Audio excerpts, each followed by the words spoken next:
No cigarette smoking in my room. Yeah, I still want Marley. Bless FM radio, play good tune.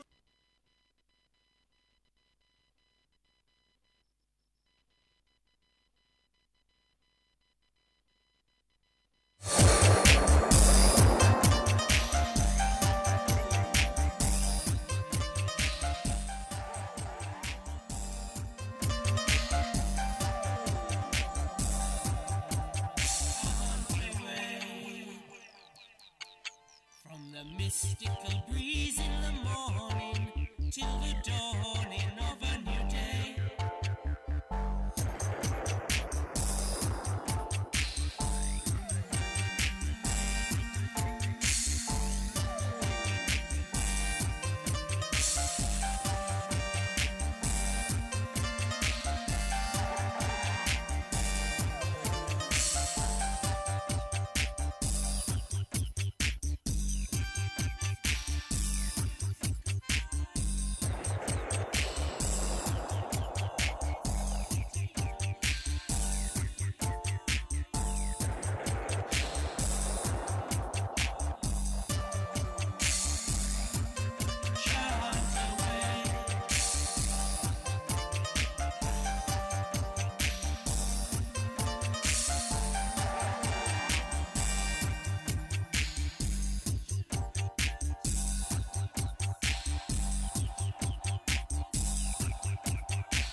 Greetings everybody, and welcome to the Sista Lil show on Bless Radio. For those of you who can't get us on the FM, or you know someone who cannot find us, it is www.blessradio.org. And tonight we're going to have a special guest a little later on, and a wonderful lady. She's called Pam Rowe, and she's the author of a book called Clean Water, and we're going to go into that a little bit later. But first, I'm going to play you a couple of tracks for about 20 minutes, and the first one is by Black Amolo, and it is called Rise and Shine. Rise and shine.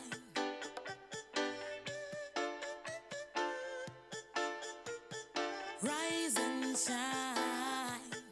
Most I give you power, give you blessings every minute, every hour. Rise and shine. Most I give you power, give you blessings every minute, every hour. Rise and shine. I rise and shine. We have to rise and shine. Most I give you power, give you blessing all the time. Rise and shine. I rise and shine. Most I give me strength, give me more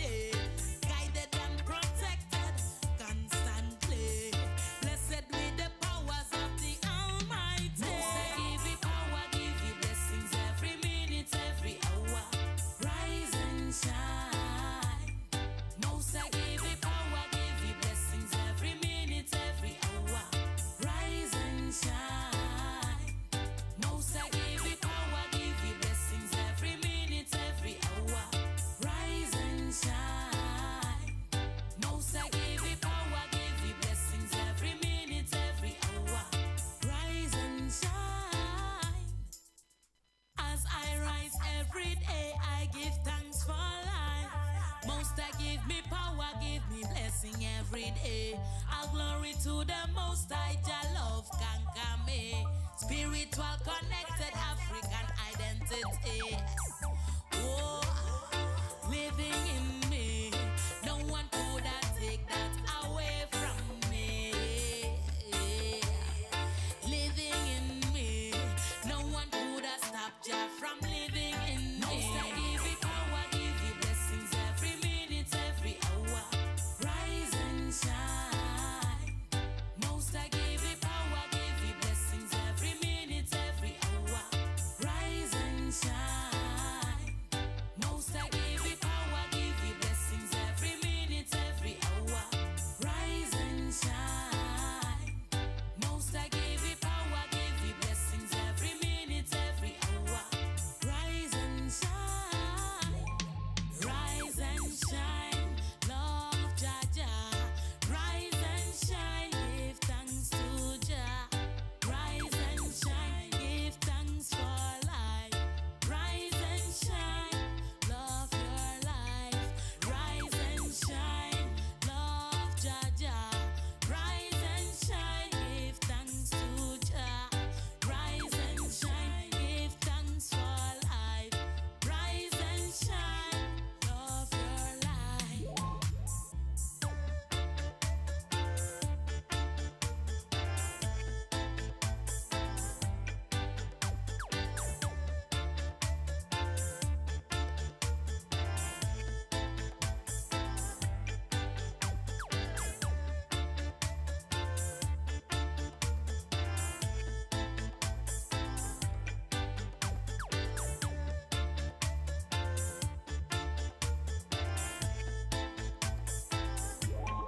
Most I give you power, give you blessings every minute, every hour. Rise and shine. Most I give you power, give you blessings every minute, every hour. Rise and shine. Most I give you power, give you blessings every minute, every hour. Rise and shine. Most I give you power, give you blessings every minute, every hour. Rise and shine.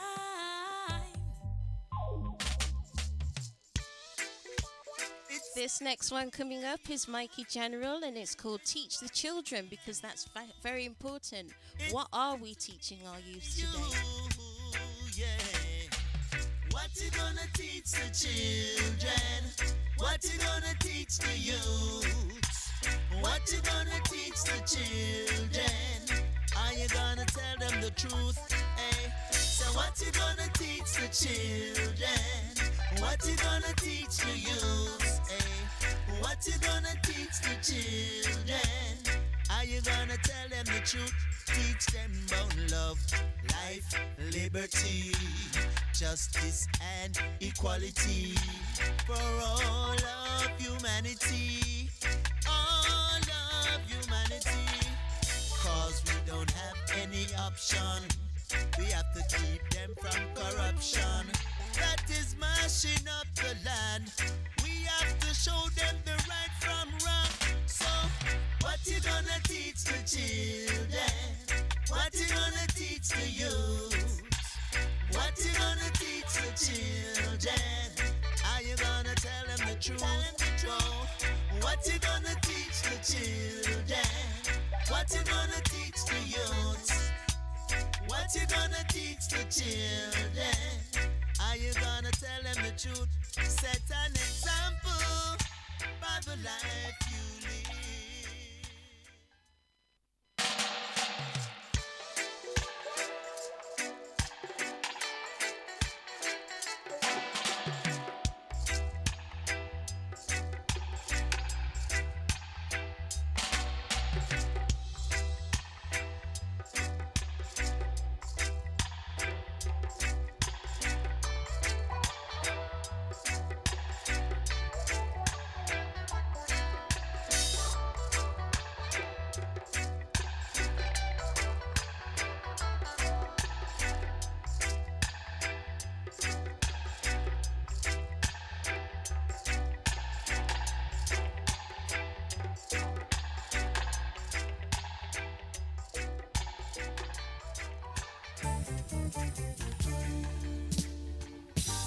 this next one coming up is Sharon Little, and it's called Don't Mash Up Creation. This one is going out to Lulu, my one and only big sis. Well, not the only one, but my big sis.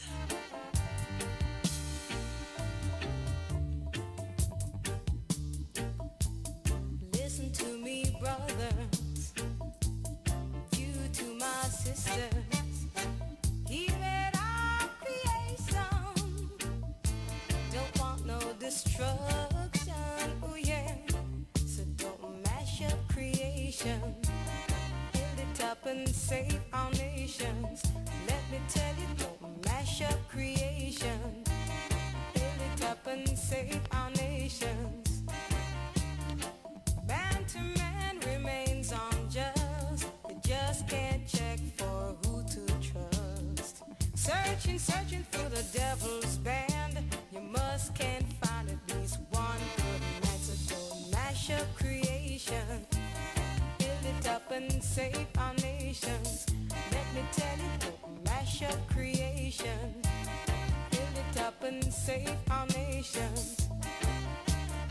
Traveling here and traveling there, you meet a lot of strange folks everywhere. Not seeing in and seeing out, you got to hold on firm and try to find out. So don't mash up creation. Build it up and save our nations. Let me tell you, don't mash up creation. Build it up and save our nations.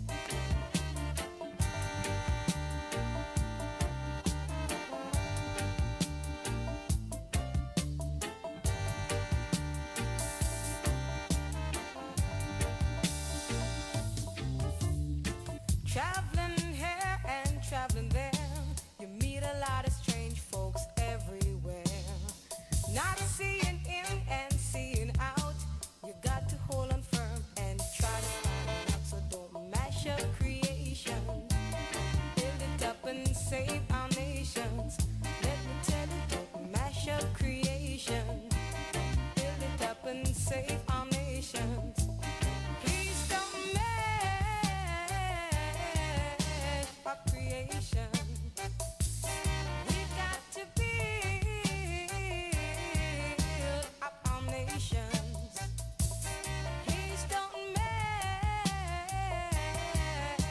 up creation. We've got to build up our nations.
This one is called Breaking Down Barriers, and it's another one from Black and Mollo, and it's going out there to Kamara. Have a great day. No matter what I went through, pressure and tribulation, sweet positive vibration. Living and loving our lives. Living and loving our lives. Only way we are gonna make this thing work. Iron sharp iron in the earth. Oh Lord, love is honesty and that we put first. So you are gonna say the truth hurts. So barriers we break them down. Your love come make it spread it around. Africa we sailing home. Your children come along. Barriers we break them down. Your love come make it spread it around. Together with this wailing song. The white, the red, the black and the brown. So clinically we are treading spiritually. We rising up the youths from the trenches and the alley, no folly. We got our work just to do, Mama. Africa's a calling to you. Stepping natural royal, back to Mama Africa, back to we roots and we culture. Jah love, surrender. Power of the Trinity I conquer. Break them down. Jah love come make we spread it around. Africa we sailing home. Jah children come along. Barriers we break them down. Jah love come make we spread it around. Together with this wedding song. The white, the red, the black and the brown. The news they feed us on the TV is poison for the brain. All I see completely, fraud is what they claim. So I beg you look deeply, many ya lose and few again. So we must collaborate and stop the hate, to find the love with them upon the shade. So barriers we break them down. Your love come make we spread it around. Africa we sailing home. Your children come along. Barriers we break them down. Your love come make we spread it around. Together with this wailing song. The white, the red, the black and the brown. Stepping in a Gideon, stepping out of Babylon. Leave out the road, leave out the road. Stepping in a Gideon, stepping out of Babylon. Need to go home, leave out the road. Oh, stepping in a Gideon, stepping out of Babylon. Want to go home, need to go home. Stepping in a Gideon, stepping out of Babylon. Leave out the road, leave out the road. No matter what I gone through, pressure and tribulation, Jah gives sweet positive vibration. Living and loving our lives. Living and loving our lives. Only way we are gonna make this thing work. Iron sharp iron in the earth. Oh Lord, love is honesty and that we put first. So you are gonna say the truth hurts. Yes, all my life, yes, all my life, I've given yes all that is worth. Yes, we always have to give a thanks for the things He provide from this earth. So 2 heads better than 1, 3 better than 2. Treat your neighbors like yourself, for the best you can do. 1, 2, 3 in the Holy Trinity. Forward in a identity. Break them down. Your love come make we spread it around. Africa we sailing home. Your children come along. Barriers we break them down. Your love come make we spread it around. Together with this wailing song. The white, the red, the black and the brown. Stepping in a Gideon, stepping out of Babylon. Leave out the road, leave out the road. Stepping in a Gideon, stepping out of Babylon. Need to go home, leave out the road. Oh, stepping in a Gideon, stepping out of Babylon. Oh, yeah, yeah.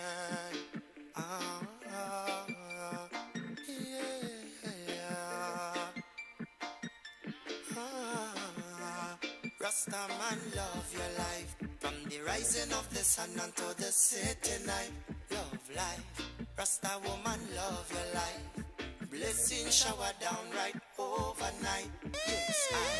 Rasta man, love. This next one is for Kurt Almanac and it's called Love Your Life. Blessing night, love life. Rasta woman, love your life. Blessing shower down right overnight. Yes, I. Rasta man, love your life. Rasta woman, love your life. Prophet, love your life.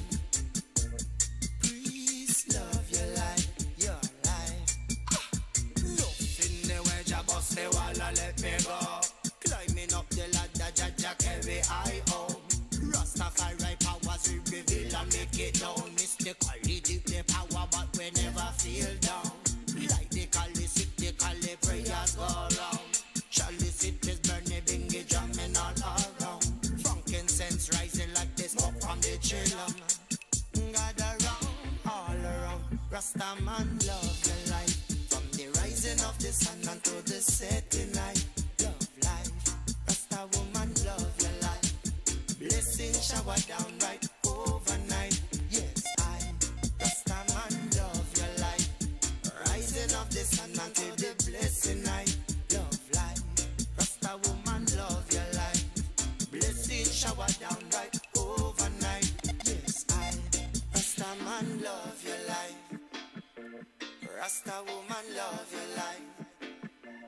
Prophet love your life. Priest love your life. Your life. People around the world you will be suffering now. Poor people tired of the struggling now.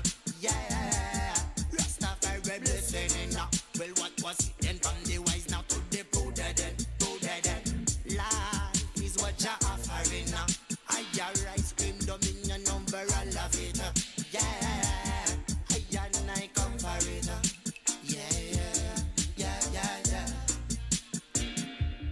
No one would make me stop give praises.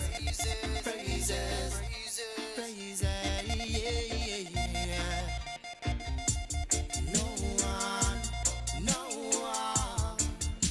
could make me stop give praises.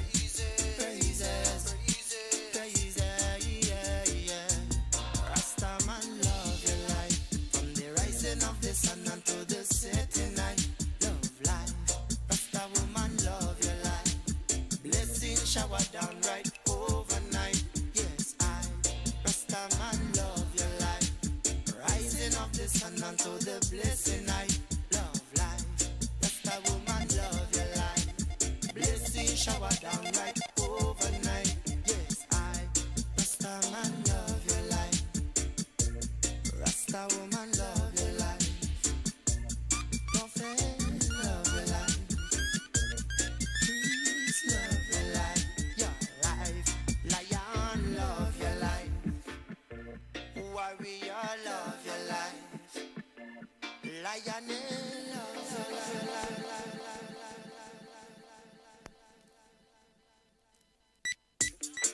Yeah.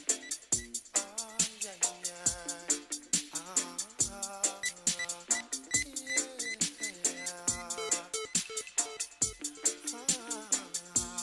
Rasta man love your life. From the rising of the sun until the setting night. Love life. Rasta woman love your life. Blessing shower down right overnight. Yes, I Rasta man love your life. Rising of the sun until the blessing night.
Yes, that was the wonderful Fakir Amlek, and the track is called Love Your Life. Now we're in the studio with the wonderful Pam Rowe, and we're going to talk about her journey. We're going to start with talking about the book that you wrote, Pam, called Clear Water, excuse me. So, would you like to tell us an overview of what this book is about and key points in the book?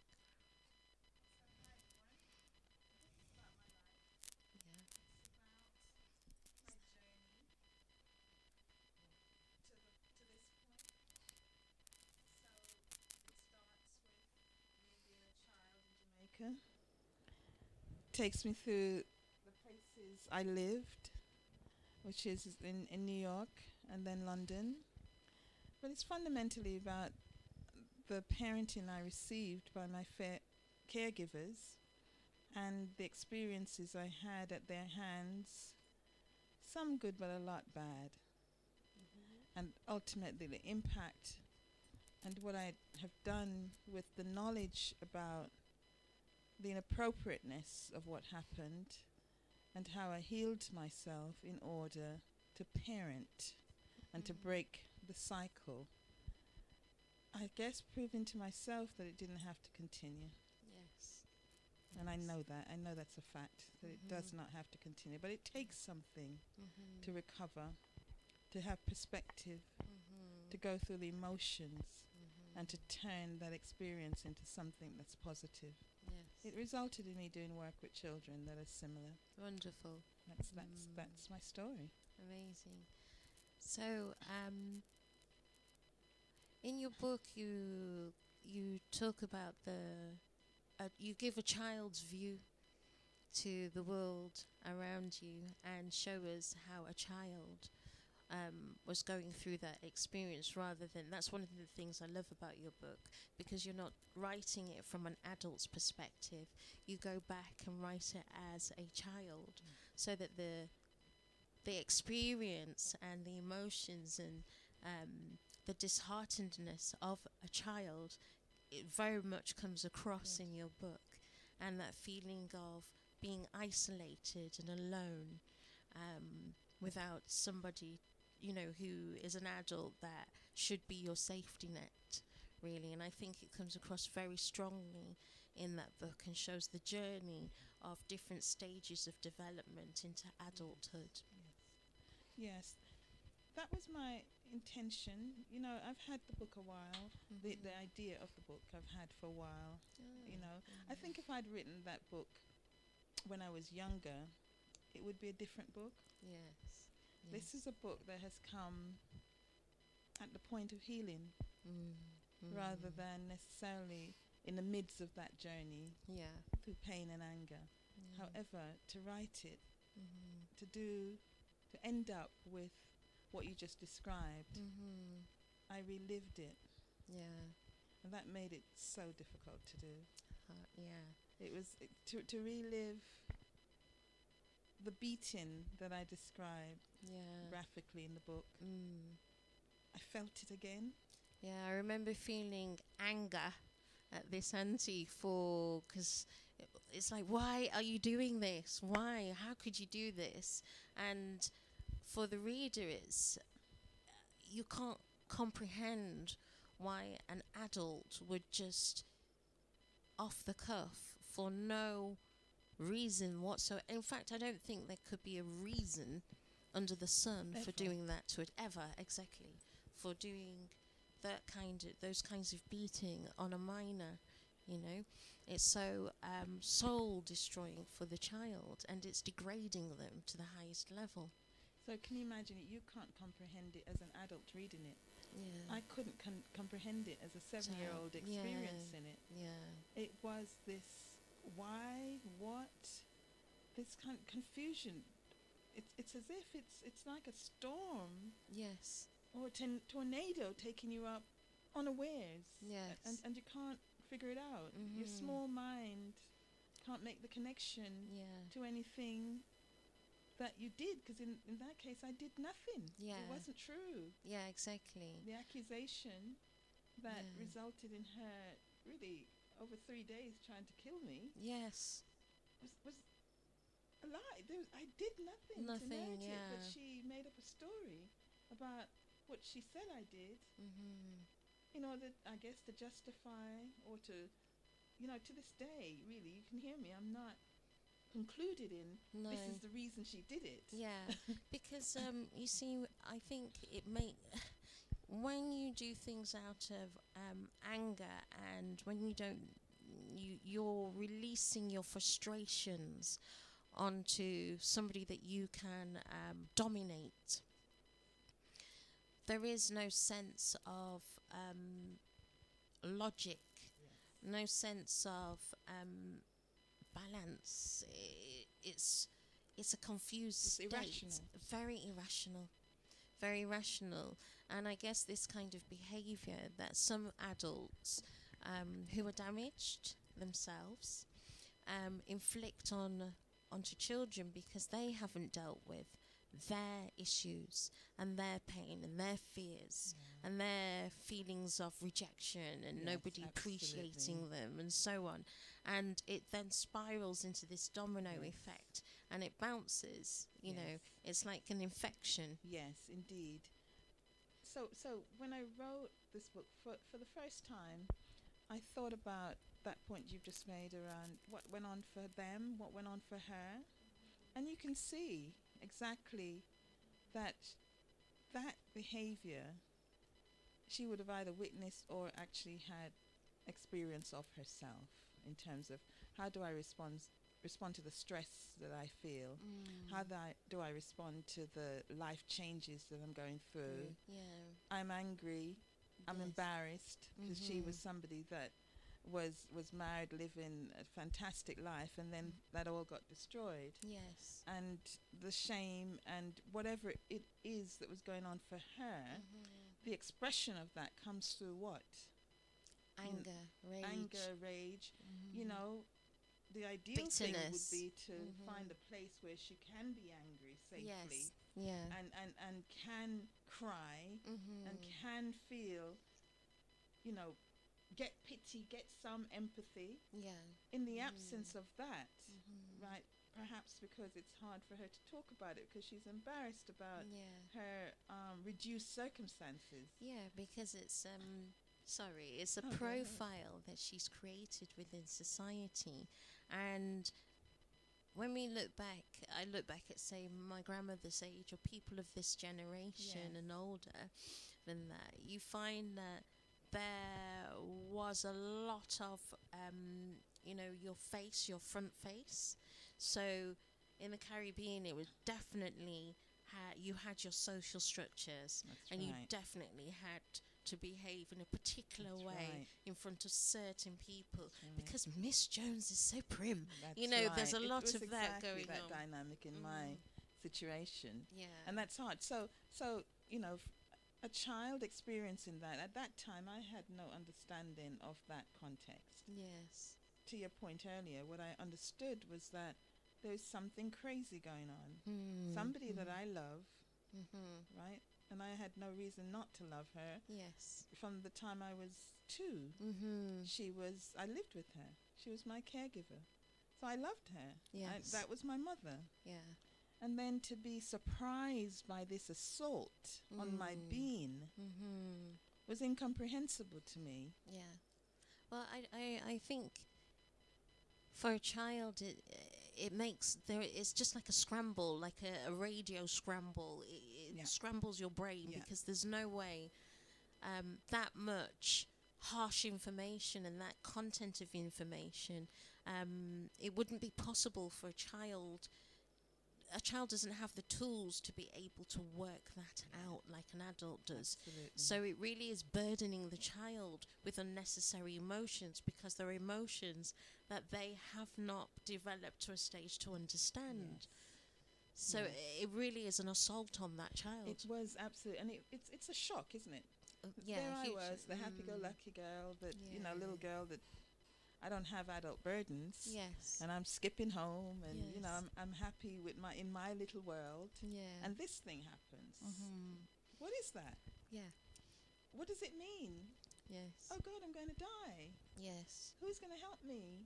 Please, Mhm. somebody help me. Yeah. But I can't call for someone to help me because guess what? The There's no children around me experiencing the same thing. Yeah.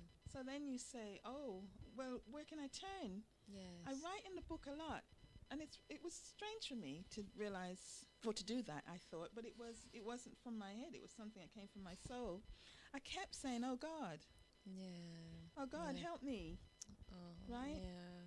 Because I couldn't think of anyone else who could help me. So you called on somebody that That you concept understood. of somebody, because I obviously was a child that was going to church, so Yes. that concept must have, and in a society where Christianity, is around me. Mhm. But that was all I could do. There wasn't Yeah. a person I could say, help me to. No. It was just, so it drove you to faith Yes. because there was nothing else. Yes, yeah. And as children, if you grow up in any religious-based household, you're taught that God is love. You're taught that God has the Most High has supreme power and can do anything. And as a child, you would go to this person, this being, because you think God is love and God, would take care of me. He will be there, and as a child, unfortunately, the adults are controlling the situation. So they're dictating what happens to you, and you as a child think, I've been abandoned by God. Absolutely. Well, in that case, I have to tell you, in my journey to the recognition of there's no one else but God to talk to, Yeah. I didn't feel an abandonment by God because I didn't start being seeped in a consciousness around God. Yeah. I felt an abandonment by man, Yes. right? So, at that point, I hadn't even understood my mother's scenario. But this woman, who was, to all intents and purposes, my mother, Yes. had turned. Yeah. And my understanding of her and her love for me, I'm discombobulated because I might have been wrong because she's now attacking me. Yeah. And so the space I'm in is, if man has forsaken me, oh God, where are you? Yeah. Right? Yeah. Yeah. Yeah. That's Absolutely. where, in my case, that's where I ended up. And that's all I could do. Oh God, help me. Yeah. Right? Yeah. I don't know that I had a visual representation of that in my mind. It was just, there is no one else. No one else. Yeah. Absolutely. Absolutely. Yeah. And as you talk about like how did people relate to you, so like other children who were also going through this, how do you feel, was it that people normalized dysfunctional behavior in adults, so all the children were, as they were experiencing similar behaviors, they just accepted it as normal, a normal Yeah. disposition of the adults? I think, it depends on the society in which you live. At that age, because I lived in Jamaica until I was 10, at that age in my district, in my local area, the use of corporal punishment, of kind of instrument or implements to hit people was common. I think, and you'd hear children screaming as they got beaten. That was kind of regular. That was, and the norm, to your point about normalization, that's the response to bringing up children, right? Yeah. So there is, and then the whole story, I was beaten and I'm all right. So it's what it takes to bring up a child, because that's how we were taught. Yeah. And I suspect for us, the greatest teacher is slavery, right? Because we were whipped. Yes. And you see the legacy of that coming down as an automatic response. Yes. Yes. To either something a child has done, something whatever that children trivial, do, the things that children do, or as you said, or the stress the adult is experiencing, and in a context of poverty as well. It's a kind of a tight environment. So any little move to, you break a glass, and that's it. That costed money that people didn't have to buy, and you need to die because actually, where am I going to get that money from? Where am I going to get that money from? So it's a perfect storm in that way. However, in the incident that I'm talking about, so that was a regular feature. You get slapped or go and get the switch. Yeah. In this instance, which was interesting to your point about what did other people around me see, this was extreme. This was different. First of all, I'm the child in that environment I just described, who comes from a lady that they call the rich lady in the area, right, for all that entails in Jamaican context, who my peers think is spoilt, right? So I have new shoes regularly, right? That's my family from abroad is sending that stuff. Or I have, I get driven to school regularly, right?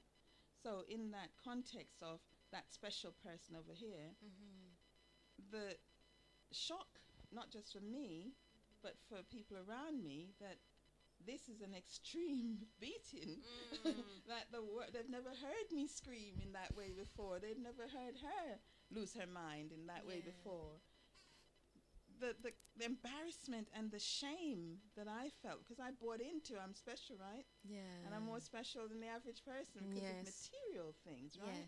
And that whole kind of cultural context that is in that family.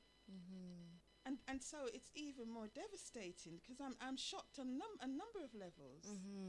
And then what she did is she paraded me through the area as she spread her story and wanted people to know that I had committed a crime. And the crime was she'd accused me of stealing some money. And actually she had another agenda because she needed some money. She wanted my father to send some more again. So that whole story she had in her head, and to carry it out, her motives and the determination. Wow. But then it's to show you how damaged she was, because the lengths she went to and the story she concocted in order to deliver and to justify doing this to a child. Miss Prim justifying this behaviour. You know, and no one's stopping her. You know, that's another thing that's in the mix, that there's a community around this. And actually, it was quite interesting because it left me with a view about them. Right? Yes. Because this is open. It's not like in England that whatever happens in your house, this is in your yard. So I'm having a view about the adults in that community who didn't rescue me either. And I understand why they didn't. There's this lady that they dare not touch. However, at that time, so for years after going back to Jamaica, afterwards when I went back to Jamaica, I had in my head that those people just didn't love me. They were cruel. Yes, of course. Because no one rescued me, right? But, you know, as a child, maybe you're irrational to expect it, but please, somebody do that. And it wasn't until many years later when I'd left and eventually went back to see her, because of course she's my mother and I still love her, that I remember I arrived and I went to see her, and a friend, an ex-school friend, I didn't remember her, she called out, "You mean you came back to see that cruel lady?" Oh, you see? So people did recognise, they were aware of what was happening. But do you think it was because it was so normalised and because of this pattern of behaviour going on? It's not just her status, it's also fear of intervening. Oh, completely. Completely, because actually there's not a momentum against it. There's a tide that goes towards it. And a belief that that's how you bring children up. And you have to be really bad. You must be a bad child to get a beating like that. Absolutely. So you talked in your book about the journey, your childhood journey, and this longing. When you found out that your aunt wasn't actually your mother, how did that impact how you saw her from then on? Because perhaps for a while, did you think that she was your actual mum? Completely. And then when you found out that she wasn't your actual mum, how did that affect you? Was it, not only would it have been shocking, but to know that this woman is ill-treating you, and yet she isn't your mother? As a child, how were you able to still maintain a place of care for somebody who wasn't your mum and not treating you like that. Not treating you well. Sorry. So you're right. It started with me not knowing there's a different person called a mother. You know, you would imagine that if you call somebody aunt, it would might tell you this is not your mother, right? I had no connection with it as a child. You know, between the age of 2 and 7. Oh no, you wouldn't realize. I just know that. And actually, despite me describing that incident, I had many happy moments with her. Yes. Right. So this is not somebody who all of her is totally cruel. This is somebody. This is the complexity of it too. Yes. Right. So this particular person that wasn't my mother that I thought was gave me gifts really young, like you can be everything you want to be. Yeah. That's a belief she planted in me. Yeah. That you are smart enough, you're bright enough, and you can be anything you want to be. So that's a preciousness, right? So I was loving her. Yes, loving of course. and loving her quest for me to achieve in life. Yes. And then this happens. And then, as you say, I find out that she's not really my mother. And I don't find out because she told me. Yes. I find out because she was telling her friends and I overheard her. No, she was telling her friends, you know, this is the other thing about children exist. Yes. Right? Yeah. And they hear. Yeah. And they feel. Yes. So in this conversation that I was on the veranda playing jacks and, you know, I was listening to the adults talking. Yeah. Her poor mother is sick. Oh, poor Pam. She never even know her mother. Yes. Yeah. I have a mother? Yeah. What's that thing? What is it? What does that mean? What does that mean? Yeah. But I think I grew to know that it's something I should have had by their reaction to it. Yes. Because this pity that emerged and the empathy, I think, from their perspective, because they had a concept of a mother and what a child should have. Yeah. I didn't. I was learning that concept from them. Yes. Right? Yeah. Because up to that point, if this lady who's good and cruel is my mother, you just have to suck it up and live with that person. And you know, you don't have in your head that there could be someone else. But when I discovered that, then I start to fantasize about who is that person? When is she coming? And then, well, why did she leave me? Yes. Yeah. Without any explanations, you make up stories, right? Yes. Yes. And you hear little things that you make mean something. Yeah. And the things I heard was things like she had a shop and I was the baby in the shop and I was always crying at her feet, irritating her. So in my head, I irritated that woman. So she didn't like me. Okay? Yeah. So that must be why she left me. Yeah. All because no one told me what the story was. Yeah. Because you don't tell children things as if they don't exist. As if they, As if they don't have a mind and an emotion and a spirit. As if they are not nothing. Because I think culturally, traditionally, should I say, that we very often have this statement that we make across the entire Caribbean of a children should be seen and not heard, and this spare not the rod.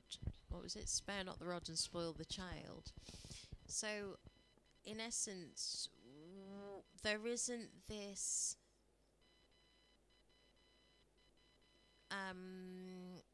focus on the welfare of a child's emotions or a child's psychological well-being. That's not taken into consideration. There's a lot of old sayings about as long as a child's just got a roof over their head, the clothes on their back and food on the table and they're going to school, what else does a child need? And you do hear it from, you know, that, well, when I was growing up, I heard that from elders that, you know, children don't need all those things. Yeah. You know, you just don't need it. So there is this absence of looking at the needs to bring harmony for that child in their development process. You know where I think that comes from? If I look at our journey in the Caribbean, basic needs. You know, you need to eat first, right? Yeah. For this body to survive, you need to eat. You need to have food. And you do need to have shelter.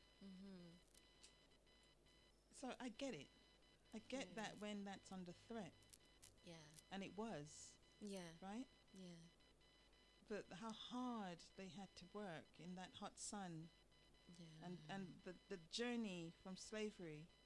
That's all they could muster. If they were lucky to be Yeah. alive, Yeah. they were lucky to be able Yeah. to have shoes Yeah. and to have a roof. So I get it. Yeah. I get that for generations before them, and the generations that said that to you, that was the priority. I Yeah. get it. And the idea that you might have feelings and that there's an emotional impact of those experiences on you was a luxury, Yeah. right? Yeah. And education even was a A luxury. luxury, definitely. Right, was so a I luxury. get now Mm-hmm. an opportunity arises because that's your quest, right? Yes. Yeah. So you're going to get more than they got. yeah. So I get that where they're at is, let's make sure that thing that I struggled to have, Yeah. I do it better for my Yes. children. Yeah. So to your point, the concept of, but there is more, right? That we're not cardboard cutouts, that we are Yeah. human. Mm-hmm. And little people Little are actually people. Yes. Yeah, I think that's the thing that people are not, that very often is ignored, about the fact that children are little people and are within their rights to be able or should be able to express who they are as children. Completely. But that's denied. It's denied, but I would venture to say those adults that are denying the emotions and the psychological needs of children also had their emotions and their psychological needs ignored.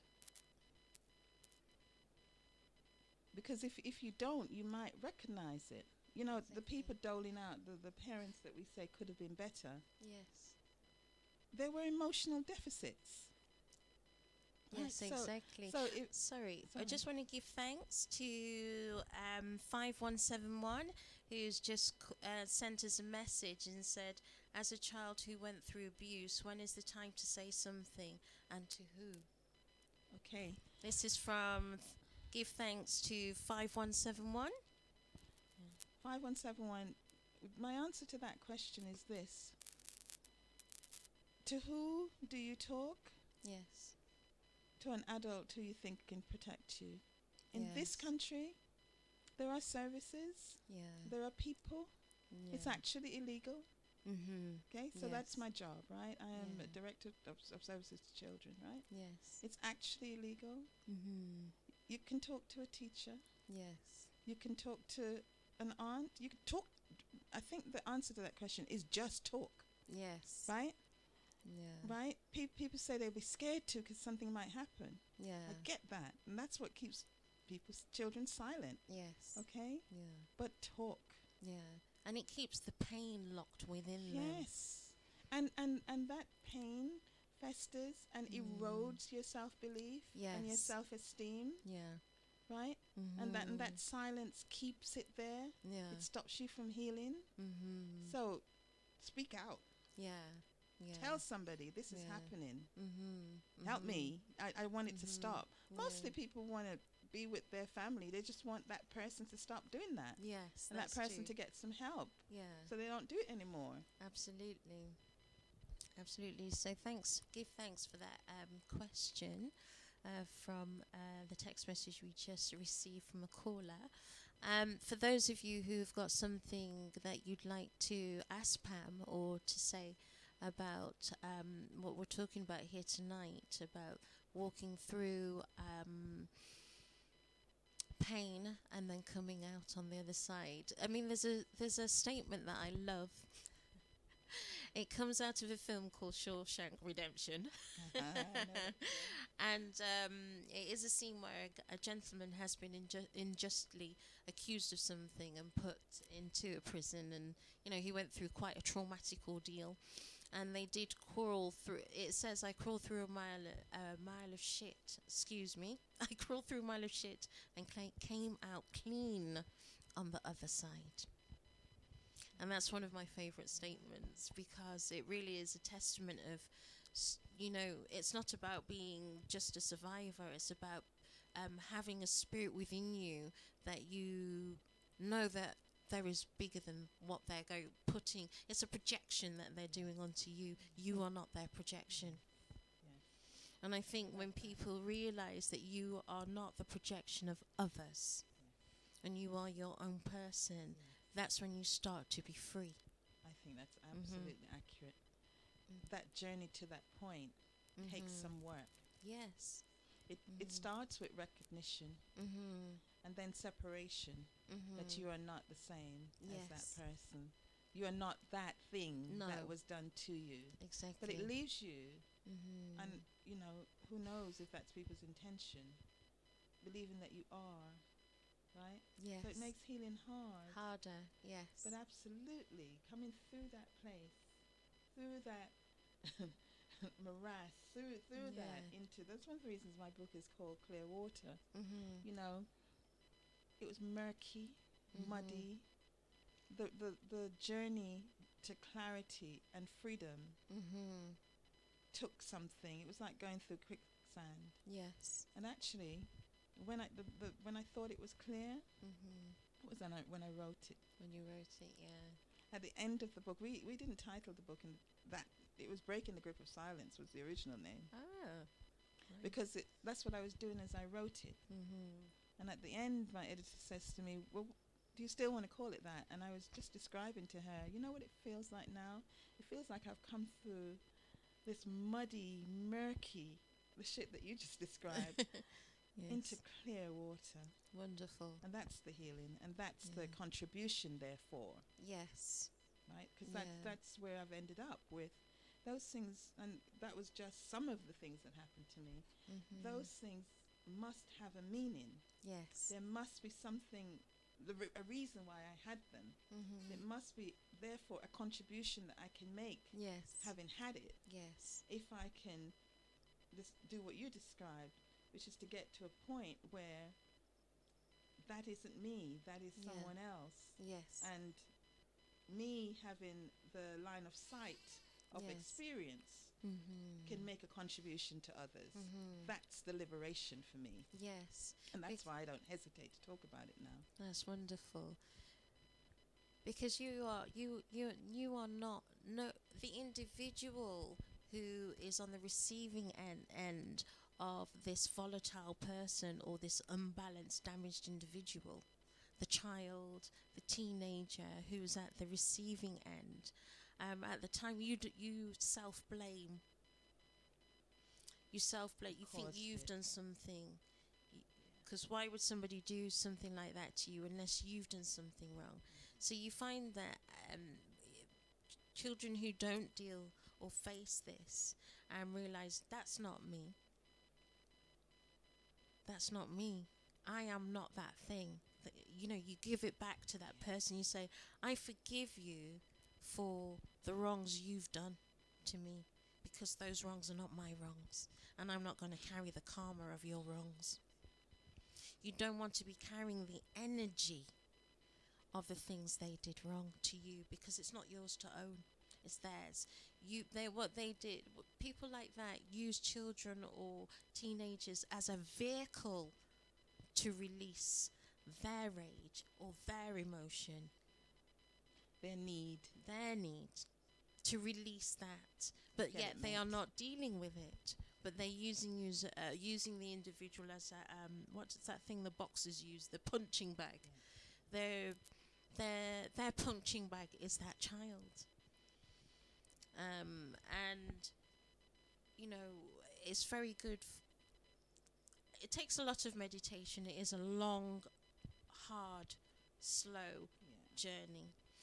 And I think for those who do have mentors or do something like you did, like write or confide an adult, or you know, abuse, you know, can come in all many different forms, and we're not just talking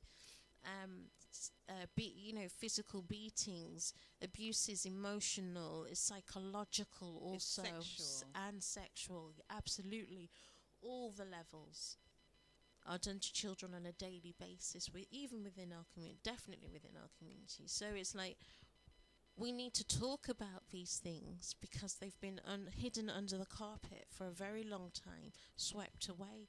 But we have a lot of adults walking around with pain in their hearts. You know, you see them being very volatile outside. Why are you volatile? Why are you why are you in so much pain? The damage that remains. Damage, yes. And the impact on you as an adult. Mm-hmm. And the impact on your choices. Yeah. You know, if ultimately what happens, that punch bag imagery is quite an important one. Mm-hmm. So imagine your child is your punch bag. So if you have been that punch bag, and as you said, it could be related to emotional abuse, it could be related to neglect, and it could be related to sexual abuse. Yes. So that punch bag, all of that, yeah. Right?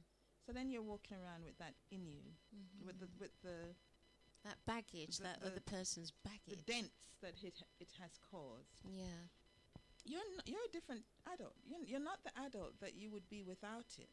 Okay? Absolutely. So the adult with that is one who is available for more abuse. Yeah. You're available for domestic violence. Yeah. Right? Because you're needy. Yeah. Right? And you found relationships and formed relationships without looking to see if that person is abusive. Yeah. You're just grateful for the fact that they liked you. Yes. You don't look to see what's going on with that. No. And then you end up replicating what occurred to you in childhood. Yeah. So my position on that is just be very careful what you do when you parent a child. Yes. You are setting them up for a lifetime of a repeat of those experiences. Absolutely. And you are generationally establishing that pattern. Yes. Because for those people who don't heal and don't understand its impact, it is replicated. So that's our community. Yes. Right? Yeah. That's what we've done. And then we say, we wonder why our kids are not what we'd like them to be. That's why. Yes. Absolutely. Absolutely. That's sorry. It's just absolutely. I'm just nodding away here, going yes, yes, yes, yes. That's absolutely it. That is absolutely it. And you know, the fact that we're not conscious of it, I get it. From this moment on, start. Think about what you do and what you say. Think about the lifetime damage. Get some help to stop it. Yes. And for those who haven't realised, some people haven't realised or do realise but don't see how damaging it is. Your fist isn't the only whip, so is your tongue. Your tongue is also a whip. And people use their tongue to whip their children and do emotionally psychological damage. You're beating the child's spirit in a different way. You're not doing it physically, but your tongue is whipping them. So you say to a child, you will never be anything. Because I'm upset with you today. I tell you you're ugly. Yeah. I tell you that, you know, you're too tall, you're too black, you're too... What do you think you're doing when you do that? You know, words, to quote many people, words matter. So later on, when that child is trying to make sure that they don't look the way they were born to be, when that child is not achieving in life, when that child does not believe they are capable of learning, you already told them that?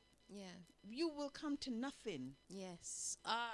You hear this often. And then they come to nothing and then you say, how did that happen? Yeah. Are you for real? Whose tongue was it?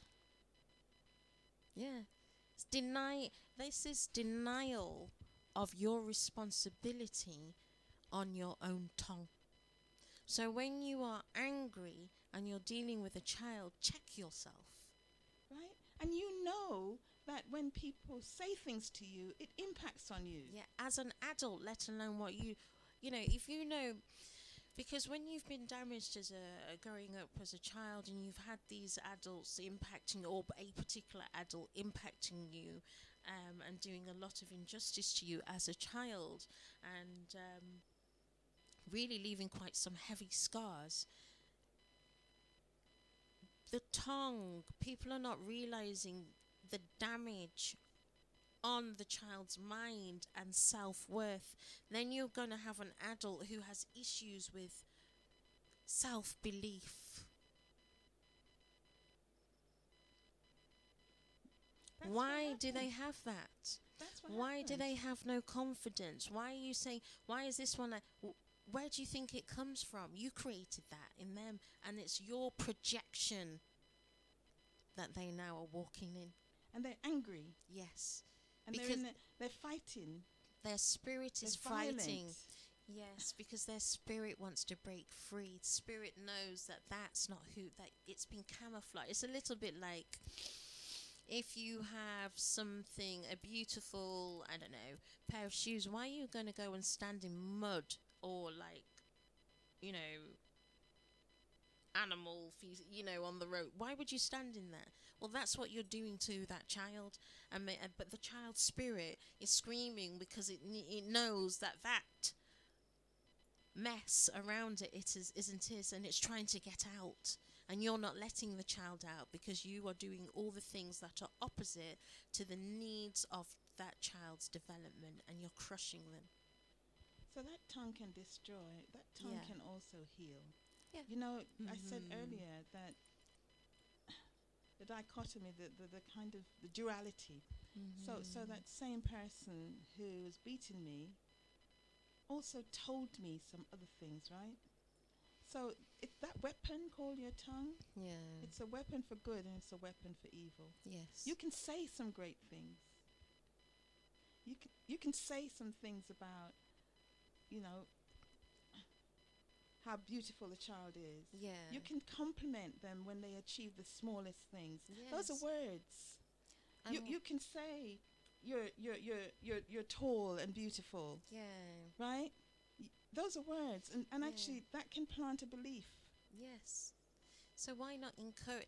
You know, we don't encourage our children enough. We don't tell them from a very early age. So, for example, you could see that your child would sit in a corner and just draw away. You know, you could be a very fantastic draftsman. What an amazing draw! Why do you not encourage the child? What are you drawing that stupidness for? The child gets this, you know, abuse from you, this negativity. You know, if your child is withdrawn and you are constantly feeding it negative sentiments, well, what do you expect? Indeed. If I don't feed my plant with fertilizer and keep putting paraffin in it, what's going to happen to the roots? So don't be surprised when later on that child is not what you'd like them to be. Yeah. Right? Yes. Just remember, you made a contribution. I get it, right? I get it that you will have aspirations. You have in your head what you think is an important way that a child should be, an important job. You should be a lawyer, you should be a doctor, and your child wants to draw. I get it. Especially when you don't value that and you can't see how that will help them to make their living. Yes. I get it. And I know it's hard, but it must be done. Because what you've done, you've stifled the talent. Yes. You said to that child, be what I think you should be, not what you are. And what we're forgetting is not just parents, even people who are caretakers of children or young teenagers, is that each individual is born with their individual spirits. They've been given a temperament. They have their own personality. You can see it in babies. Right. You can see things that they do and you're like, oh, this one, she likes that, or he likes that, or you can see it. It's about being attentive to the needs of that child. That's what parents... That individual child. Yes, the individual which will child. be different to the next child. Yes. Because they have their own flavour. We're different for a reason. Yes. It's a good thing. Yes, it's fantastic. Yes. Because I think, we need to start seeing each other as parts of a tree now. And how do we build up each part so that the tree becomes whole? And spending our time trying to break down one part is never going to give us the fullness of that tree. And we can't achieve it until, sending out arrows of punishment and war and hate on a child's spirit, because they were born for a reason. They're not just here for nothing, just to be on your handbag. They're here. Or to be your burden. Or your burden, yeah. They're here for a reason. Each person has their own mission to do and their own contribution, and you have to allow that to bloom within the child. Each spiritual expression. Yes. It's a joy. Yes. It's a beautiful thing. Yes. And when a human being in the human function gets in the way of that flower, of that joy, it's a serious matter. And then we get what we deserve. Yes. Because we get some angry young people. Very angry. We get some mentally ill adults, right? We get some people who've lost their way, who don't understand and who don't believe in themselves and are trying to make themselves somebody else. That's how serious it is. Yeah.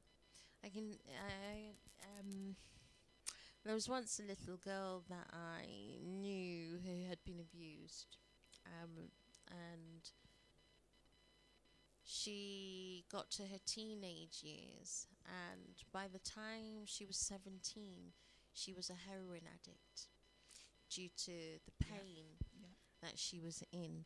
And all she used to say was, this takes it away from me. Yes, it numbs it. Yeah, it takes it away, and I need it to feel normal. So she spent all of my late teenage years up until 25. No, not that I'm trying to tell anyone my age, but up until 25. And she did OD on this, and we lost her. But this is I'm just telling this story just to say how not everybody's strong enough to come through on the other side. Some flowers are more delicate than others. And it's to be mindful of the fact that you might have something in your hand that is breakable. Why drop it? Put it somewhere safe and take care of it instead.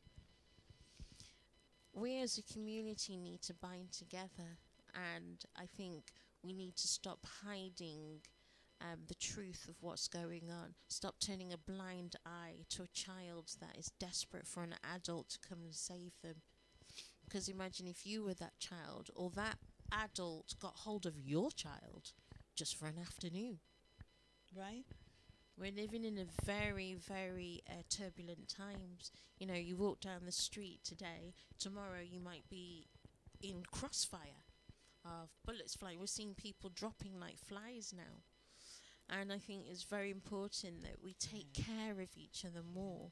We show, it's about, show a bit of love. It's so easy to be kind. It's such an important point. So we can notice each other. We can take an interest in each other. We can talk to each other. We can encourage our children to talk. Yes. We can converse about our stresses. We can share and help each other. And it's only unity that maximizes our impact. Yeah. Isolation is our enemy. Yes. Okay? Yeah. So as a community, we owe it to ourselves, right? Because a healthy adult is likely to be a healthy parent. Can be, and therefore you will have some healthy children who can make the contribution that furthers the advancement of our community. Absolutely. Bruised and damaged and battered people keep us where we are. Yes. Our intention is to optimize, to be everything that we all already are. Yes. Let's not sabotage ourselves. And I get it. I get that it's hard. But we've done harder things. Yes. We are here today. We are the legacy of people who have survived some brutality. We do not have to repeat it. Absolutely. Right? And those of us who have a bit of insight into it, we're trying to help. Yes. right? Yes. I'm trying to help. My book is Yes. an attempt to help. Yes. And I'm saying, speak out. Let's just start doing something about Mhm. ourselves, because we Mhm. can, Yeah. right? We have, Yes. and we can do more, Yes. right? And I think for you writing this book was it was wonderful, because so many people will be able to read that and say, I know what you're talking about, I understand that. And the fact that there is a book from somebody within the community where there's all this hush hush on these things, and somebody's for years has wanted just someone to understand what they're going through, just somebody who knows what that pain feels like. I'm hoping it That, encourages yeah. others who are going through that, or Mhm. who might even notice and might become Yeah. aware that this happens, Yes. right? Yes. And it really is true. Yes. Yeah. So you might Absolutely. believe somebody when they say something is happening. Yeah. And if a child is withdrawn or behaving badly, as we say, Yeah. there'll be a reason. Yes. Consider it's a possibility. Yeah. You know, that whole the child that doesn't like themselves, Yeah. right? That's treating themselves badly, right? There's something that went on, That's happened. Right? Yeah. Absolutely. and you might be talking to a child, sitting next to a child in church or wherever, Mhm. who's being sexually abused, right? Who's Mm. hoping that there'll be someone that can rescue them, somebody that they could Yeah. say that to, Mhm. someone that might protect them. That someone could be you. Yeah.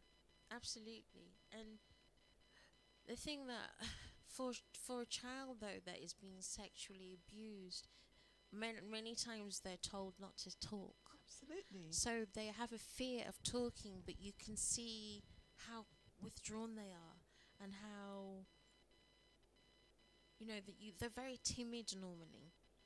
These children, they're I'd go timid in a further. way. You see that thing, because that's part of my experience too, Yes. right? So you see that thing about don't talk. Yes. In the child head, it converts to, I will be killed. Yes, it does. Yeah. And sometimes some people Mhm. say that, right? Yeah. Yeah. For fear of death, Yeah. you speak. Yeah. Or it's for fear of shame and blame that you Yeah. don't speak. Mhm. So that thing about withdrawing, can you imagine the turmoil? For the child. And then you're yeah. at school trying to function, right? Yeah. And then sometimes your behavior is off. Yeah, because you're holding. And then you get this punished for that behavior, but you can't tell, you can't No. speak. No. It's a raging storm in your being. Yeah. I mean, the child has been put into a prison, and they're being abused in that prison. And as we were saying earlier, it's for us as adults, because many of us are in a position to actually reach out to these children, reach out to an adult and say, listen, bro, I've been noticing you act like this. What's going on? If you don't want to share it, that's cool, but talk to somebody. Sis, you're so volatile. Why? Why are you so... You're acting like a man. Why are you so angry? Why are you so angry?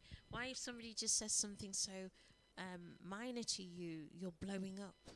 Why? I think, sis, you need to talk Why to is someone. it really, if you're curious, what's going on? Why? Yeah. I wonder why. Yeah. This child's withdrawn. I wonder why. Mhm. This child's angry. I wonder why. Yeah. Why is a really important thing. We need to create safe spaces for our children within the community, so the adults in the community that the children are familiar with, who are safe adults, need to reach out and be good examples to the children. Say a kind word to that little child. Tell them that they're good at something. You as that adult passing by, that child going to school, who you can see with their head down and withdrawn and, yeah, hello, morning, they dare not speak confidently to you. That's the child you'd be like, keep your chin up. Yes. You're growing so lovely. Be positive to the child. And that in itself will, like you were saying earlier, will plant a seed that can grow in that child's mind. Even things like saying, next time you're in the school library, there's a really good book you should read. Absolutely. Yeah. You're making me think to your question about what we could do. Mm-hmm. There are all kinds of things we could do. One of the things, as you spoke just now, I thought one of the things we could do is just have a message about what we don't tolerate, Yes. what we stand for. Yes. Okay. Yeah. And Yes. of course we have to teach ourselves Mm-hmm. how to stop Yes. doing those things. But we could lead ourselves. Just a simple thing about it's not all right with us if anybody abuses our children. Yeah. If we abuse our children, it's not all Yes. right with us if we hit our children. Yeah. It's albeit we don't know what else to do. Yeah. There are actually techniques we can use that can give a child a stop message. Yes. We can educate ourselves, Mm-hmm. right? It's the journey to learning isn't over. No. We don't have to stay at what we learnt from our parents. Yeah. You know, that's why we read and write, right? Yeah. That's why we're different. I like that. That's good. I like that, yeah. We can learn. Yeah, exactly. And we can change. And we can Exactly. grow. Yeah, And we it's can true. be better than. Yes, it's And true. it's a wonderful thing. Absolutely. You were talking in the book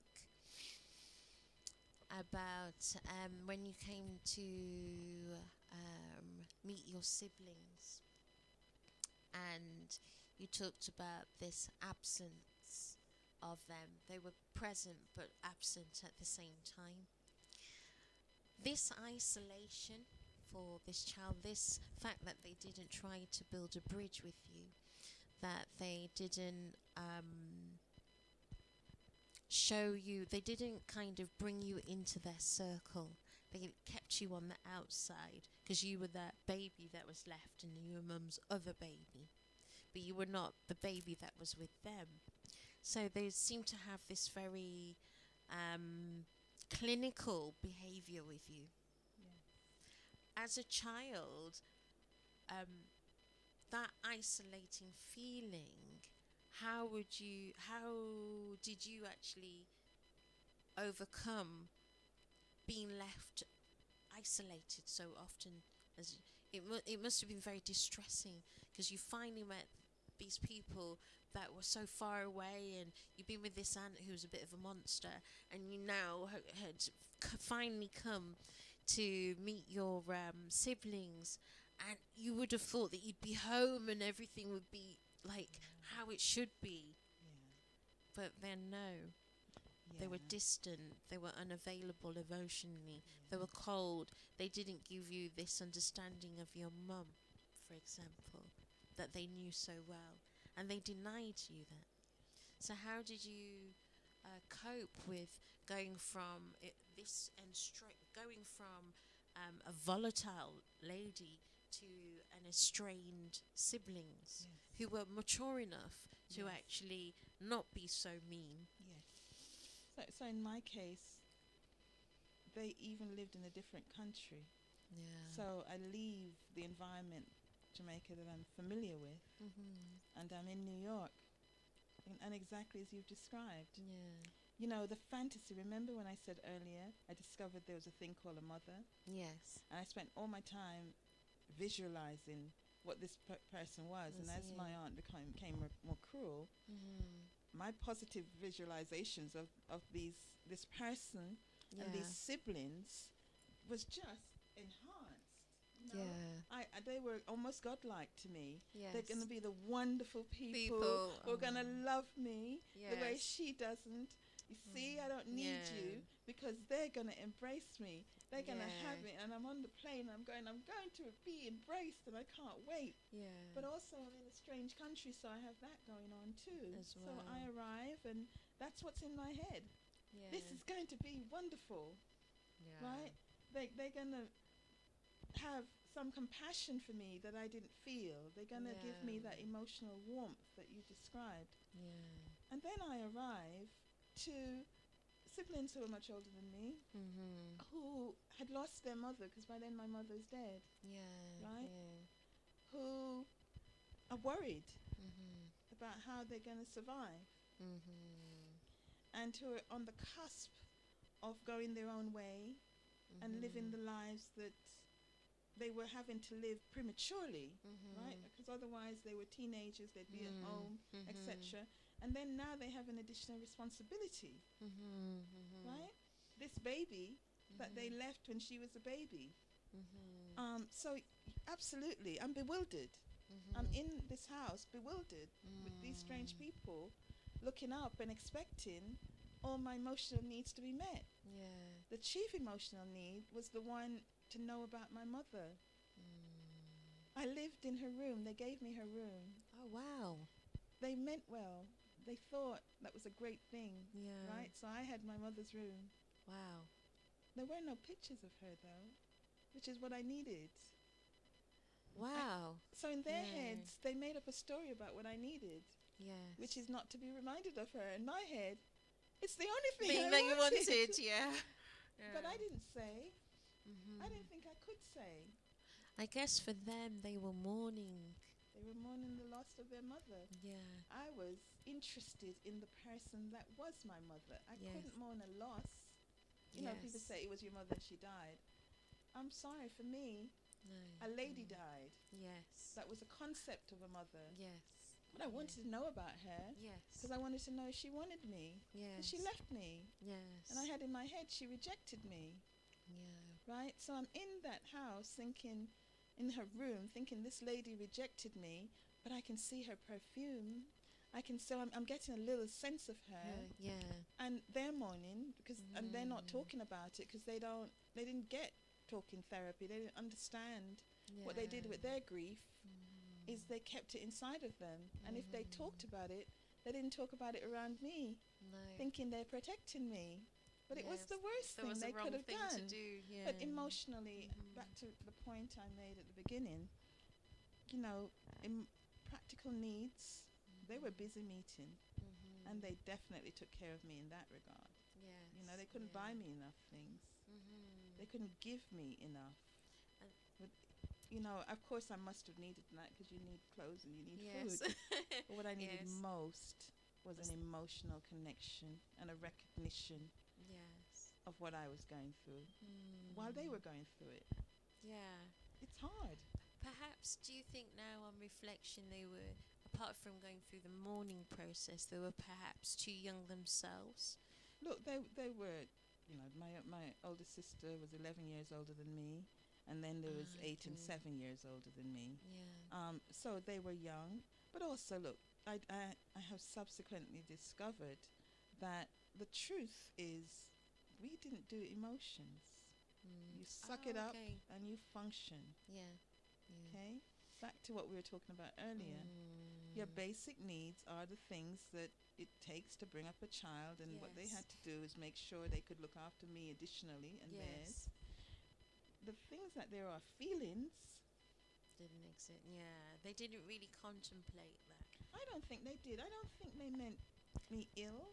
Oh no. I think it was Right? just their coping mechanism. It was their perhaps. but my Mhm. need was dominant in that context, that isolation that you talked about. Yeah. You know, I could read a book, say go read, come home Yes. from school. It was clinical, to your point. Yeah. You know, you eat, you get dressed, you go Yeah. to school, and you wake up and you do it again. Yes. Yeah. There's no conversations. No. Okay? So that world within which I lived was in my head. I had conversations with myself. I worked things out ridiculously with myself. You know, I had no idea that there was danger in the street because we weren't conversing. I wasn't allowed to watch the television, so I couldn't even pick up anything about what was going on. Going on. Yeah. Right? Yeah. So back to your point about the book being about a child's journey. I'm just saying, for me, in my head, Yes. was a different story Yeah. to that which they would have had. Yeah. But I existed, and I would have liked them to have recognized that I was more than a body. Yes. Yeah. Okay? But maybe they didn't recognize that they were that either. So I No. get it now. Yeah. But at the time, it was incredibly lonely. Yeah. And that's why when I went outside and there was a friend, I was over the moon, right? I got a friend. Yes. And Yes. of course, you're not allowed to spend time with your friend because, you know, Yeah. they're worried about you. So you eat, you go to school, and you come home, and you get up and you go again. Yeah. Yeah. Wow. it's quite a testament of the things children go through in complete silence, and how some children, like Pam here, go through this turmoil. It's quite a dramatic and painful journey for a child, and yet you were able to become the person that you are today, which is you didn't allow this to define who you are, which is one of the most beautiful things that I can say I've seen in a long time. People not being defined by their past. For those of you who would like to ask Pam a question, the telephone number is 079 333 31366. I'll say that once more. That's 079 079 333 31366. So yes, we don't very often go up to a child and say, "How are you feeling?" We'll say to a child, "Are you okay?" And the child will go, "Yeah." But we don't ask the specific question. Why are you kicking that pebble in the corner? Is something up? How are you feeling? And again, it's that recognition of the fact that they are little people and not just this child. It's a little person. That how you feeling. The first time I got asked that question was, in my journey through New York and all the things that happened to me. Despite what I've just said about my siblings, there was a point that, lots of things had happened to me in that naive world that I existed. And there was a point that my eldest sibling, I think someone at work told her a social worker would be a good idea. And she took me to see one. Oh. And that was the first person, when I was about 14, that had asked me a question about how I was feeling. Wow. And what did I think of something? And what did you feel about your mother dying? That must have been a shock, because it was. I think I fell in love with her. Of course, because it's like not, just somebody was so interested in me. Yeah. I looked at her and thought, oh my goodness, somebody wants to know. Yeah. And when just that whole experience, that's why I became a social worker. There was nothing else, because what I thought was, this is a good job. Somebody who's interested in a child. I'd like to be that person, because that's what I needed. Yes. I needed somebody who was solely interested in me. There was no judgment, because my life had been about judgment, right? Yeah. And as I had, even with my siblings, if I made life difficult for them, like there was an occasion when I'd taken some money from one of them, and she almost killed me. She almost blinded me with her anger. The same thing like my aunt. And I just couldn't understand. And, but we're siblings. No one loves you. And that whole disappointment without conversation, because, the moral of that story is talk. There was no conversation about anything. And then this woman wants to have a conversation with me. I was so special, I can't tell you. See, crumbs. A friend of mine recently said, wow, that was a minor thing, but it was so important. It was huge. So huge that the rest of my life was, I'm on a quest to do that for children. Yes. Okay? Yeah. So that thing about how you feeling, listen, for a child that no one has ever asked that question to, it's gold. Yeah, absolutely. It's like warm. It's like a hug. Yeah. And I think, when we say it's the small things in life that count, it's just something so simple, that act of kindness that lady. I know it's part of her job, but it's still, she didn't have to be as kind as, she didn't have to. I felt it was real. Yeah. If it wasn't real, I've had a few events like that. Yeah. As I said, the early part of my life was beautiful, when my aunt was married to her husband, and I was a special child, and he came to the gate and he'd call out my name and he'd give me a treat.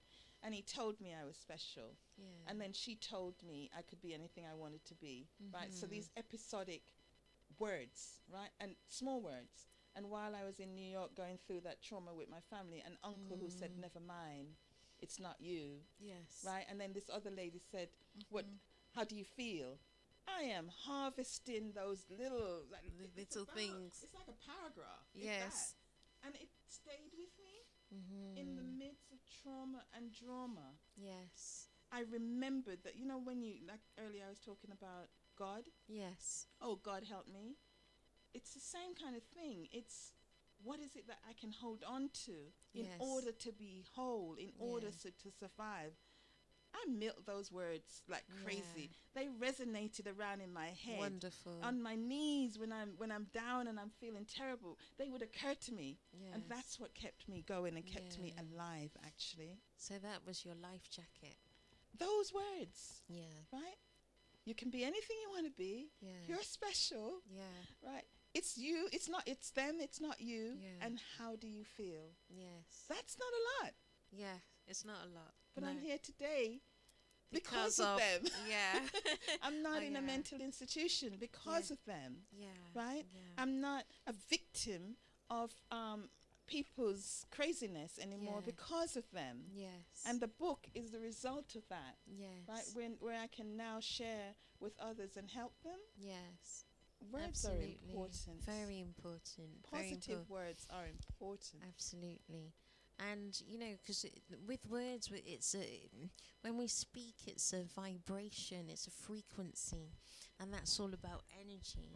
And you know, you can bend the energy within a little person by exactly what you're saying, just by what you say to that person. It's no different to an adult. You come in a room, someone speaks to you in an inappropriate manner. They've bent your energy, and now you feel quite irritated. How do you think it feels on a child? And they don't have the capacity to express that either. So you, as an adult, you're really being quite unfair. You know, a bit of kindness. We all say show a little love, Right, and it will go a long way. right. You know how many of my adult friends tell me things like, my mother never said she loved me. Yeah. And even today, those words have not come out of her mouth. They're just 3 words. Yeah. I love you, but I get that those may be so loaded, you know, for whatever is going on in that person's head. But how, you know, these are women in their late 50s and 60s telling me my Yeah. mother never said she loved me. Yeah. It would have made a difference. Yeah.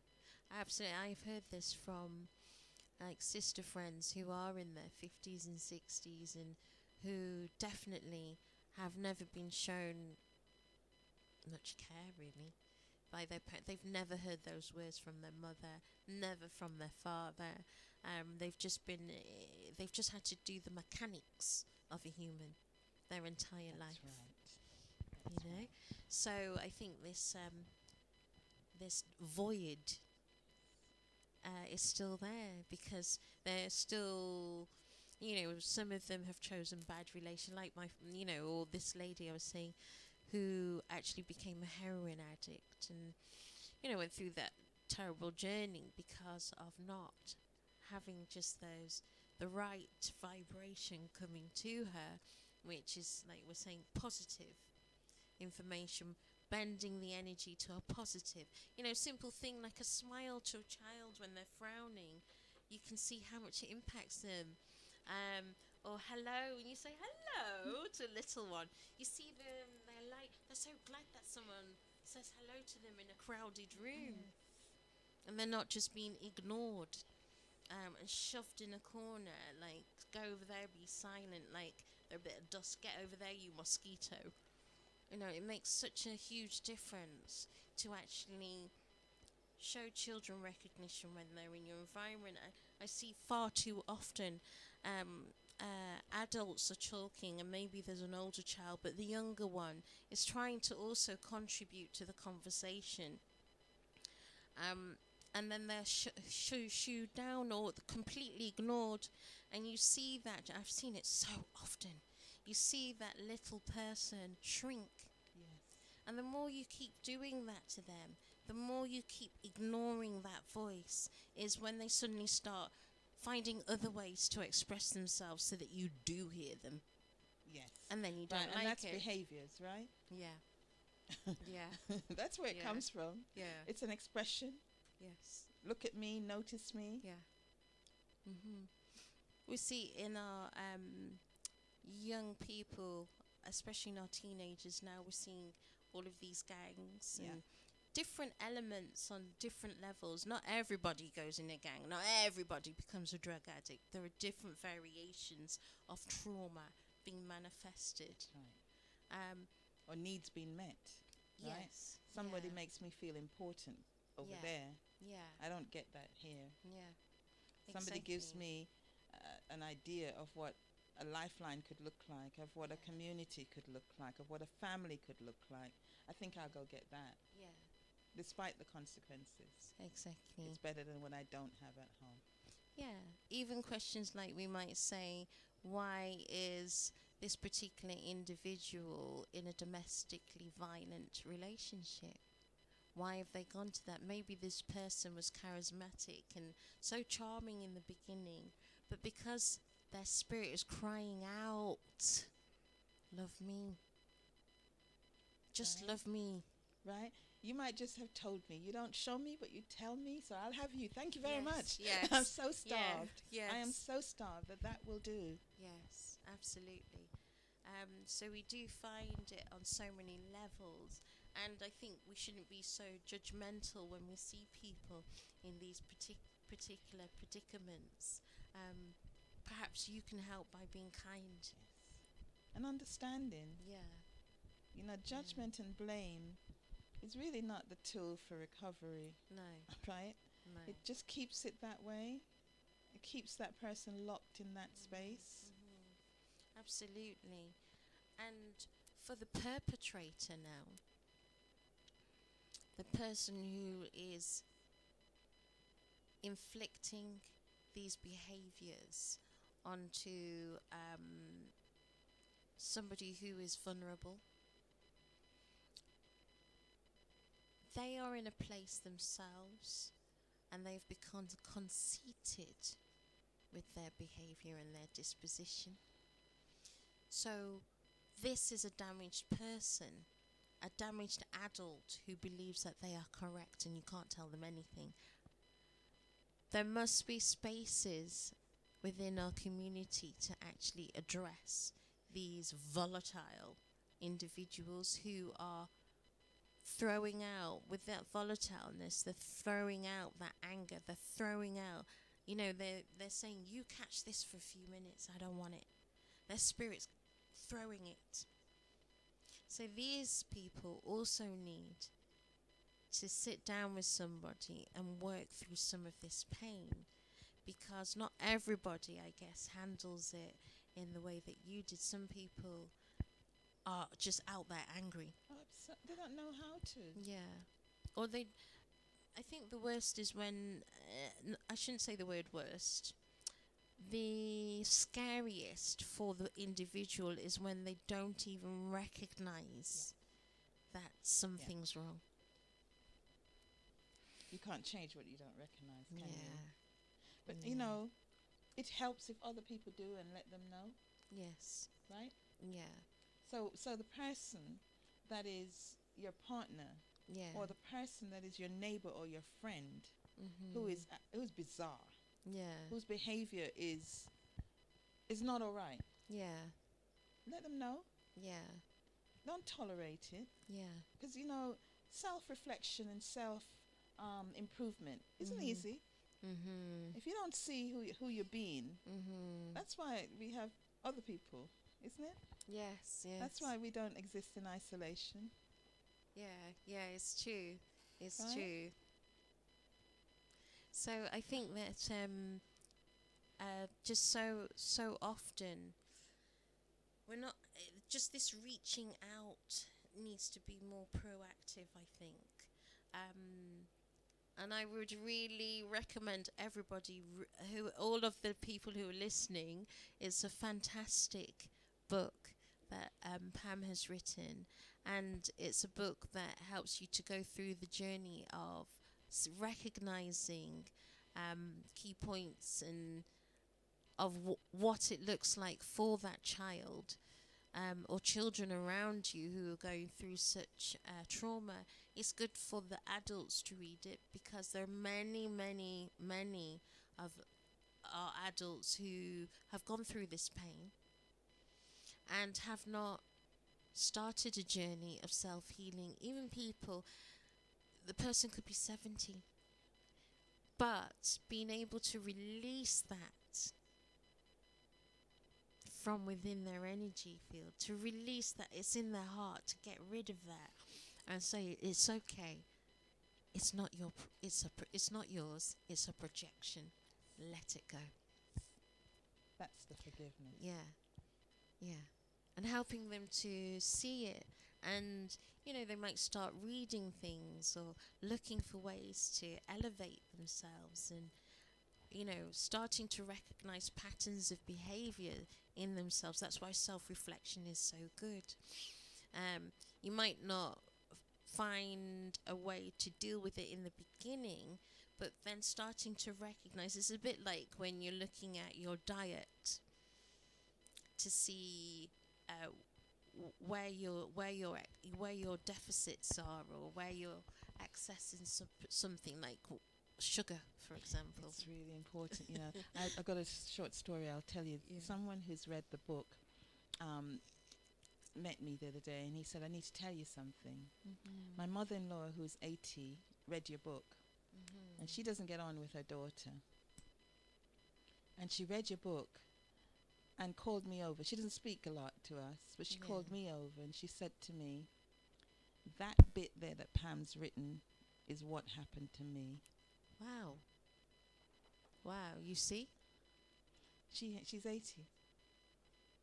She had never said that. That's amazing. Her daughter looked at her, this cold woman. Okay?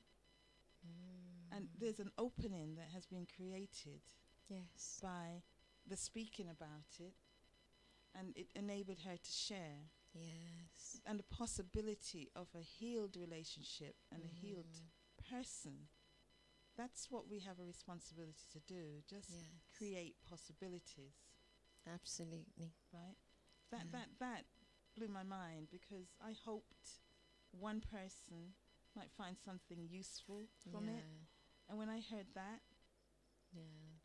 I know it's worth what we're doing. Yes. It's worth what you're saying.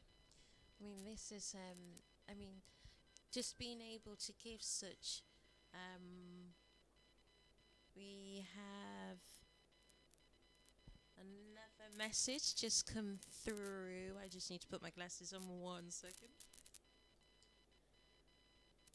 And the message is, oops.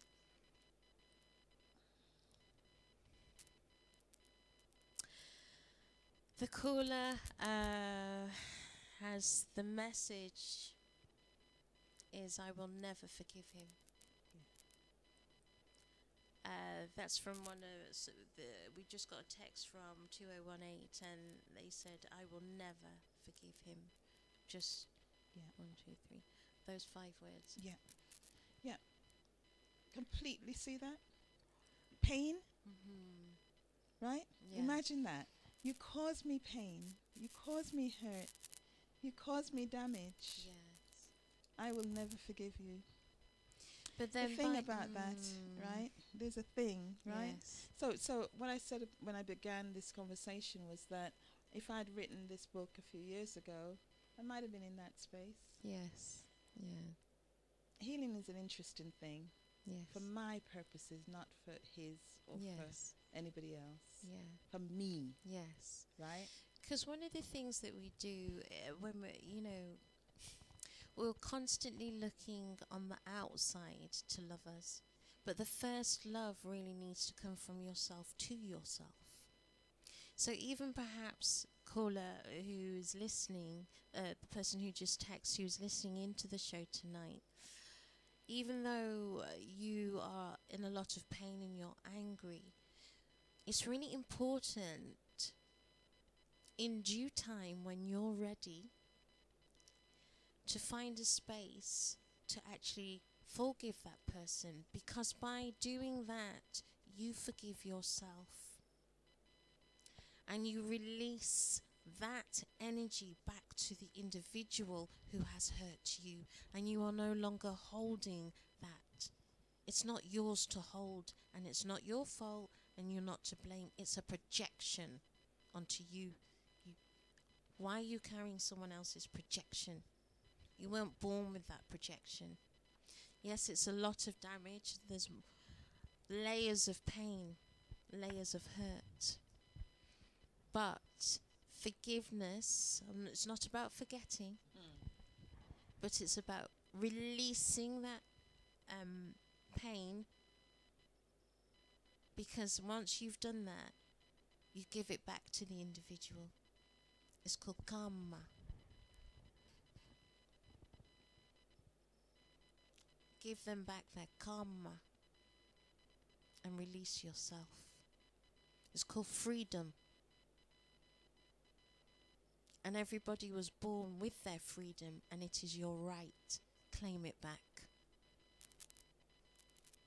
And that's to the person who, well, for everybody who is listening, but in particular to the individual who's just sent that text message in to Bless Radio. We are 8 minutes past on my show, but we are going to continue a little bit more to reason, and we'll wrap up around past, I think. So I'd say for those who are not ready yet to face the pain, because that's saying I will not this statement, I will not forgive him, like you're saying, Pam, it really is about the individual not being in the place to be able to face that pain, because it is a challenge and it's a hard one to face when somebody very painful, very painful. And I guess for those who are listening, people have had different types of abuse. You've either had all of them or one more than the other, and in different degrees depending on the adult how damaged the adult is that's inflicting those things onto the child or the teenager. But it's holding on, finding your lifeline, finding what it is. What is it that makes you happy? What is it that makes you feel like you're worth something? Because you know, we are all worth something. Everybody has equal value. It's not one more than the other. We're all valuable. But it's about recognizing you too are valuable.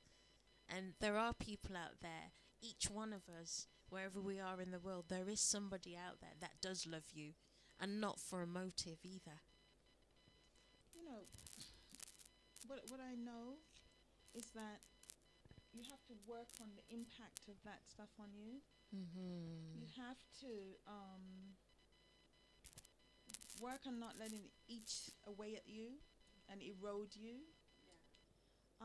You have to work on being free. You have to work on finding your joy again, and it can be found. It doesn't have to be a life sentence. The journey to the point that you've just described around, you know, letting that go, takes something, right? Yeah. You have to work on it. Yeah. But the freedom you get when you do that going back to who you essentially are. Yes. So you have experiences that, you know, take you away from that, right? Yeah, experiences that tells you you're perpetually, justifiably angry and holding on to the anger. It eats away at you. It erodes you. It causes you to be ill. It causes you to function less than you can. For that reason, get some help and let it go, right? Because it affects you when you hold it, right? But you know, what would have been great for me is if I could have had some acknowledgement from the people who did those things to me, that they did it and they were sorry Yeah. and they were wrong. Yeah. I never got it. So if I never get it, what's going to happen to me? I'm going to just carry them forever? Yeah. Well, they no. can go about their business. Yeah. I'm carrying myself is hard enough. I'm carrying this load of people. Yeah. Right? I have got to recover from the damage Yeah. and express who I am Yes. in that free and light way. And Yes. that's why it's important to get help with it, Yes. to talk it out, Mm-hmm. to say, I don't want to, Mm-hmm. right? But to say, I have to, Yes. because for my purposes, for my freedom, for the parent I will be, for the Yes. adult I need to be, Yeah. for the successful or effective person that I want to be, I do not want to carry them. No. And that takes help. You've got to talk it out. Yeah, absolutely. And if somebody asked you to carry their heavy bags and you were holding those heavy bags and your arms are getting tired, naturally you'd put the bags down, or you'd ask them to come and get their bags because they're too heavy for you to carry. Your arms are hurting you. That's what we have to do emotionally, because your emotions are hurting you. The bags are heavy and they're not yours. Give it back. Give it back by allowing yourself the right to be you. It's your right. It's your God-given right. If you don't believe in God, it's the Most High, the Creator, has given you that right when you came through the first passage, not the middle passage, this first passage. You were given it then, and there is no higher gift than that. That gift is your right. And I think everybody should claim back their right, because you were born with this. Why should somebody else take away from you what you were naturally given and is in the natural order of the energy of this planet that you need to manifest to the true and fullness of yourself, and somebody else is taking it away? I don't think so. Don't let that continue. No. That attempt should not be successful. No, not at all. Right? Absolutely. Yeah. It's hard. It's painful. Go through it, because there is another place after that. Mm-hmm. After the anger, and you've got to express it. Yes. It's legitimate to have it. Mm-hmm. There's another place Okay. after that. There's Okay. another door after that. And it's the Right. door where you're perfect, whole, and complete, Mm-hmm. just the way you are. But you have to Yes. go through some doors to get there. Go Yeah. through them with vigor, Mm-hmm. because staying there Yeah. is so damaging. Yeah. And it's a little bit like, I know not everybody's at this place, because I was talking to a sister in this week who's been through a very similar journey. And, you know, she was bawling as we were talking. And like you said, if you're not ready now, that's okay. Because all she said is, I can't. I just can't. And it's okay if you're not ready yet. Maybe it will be later. Maybe it's not now. It's okay. That's fine for any individual. But the one thing you can do for yourself is like a gift to yourself.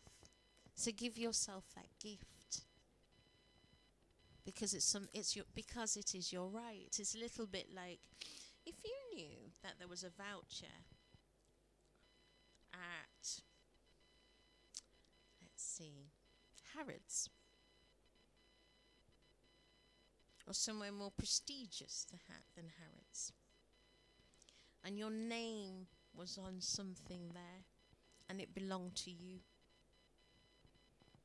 would you always keep going to Primark or Primark, whatever they call it, Primark, to get your things? Or would you actually drop all those bags from Primark, Primark, and then go to Harrods and get that gift with your name on it.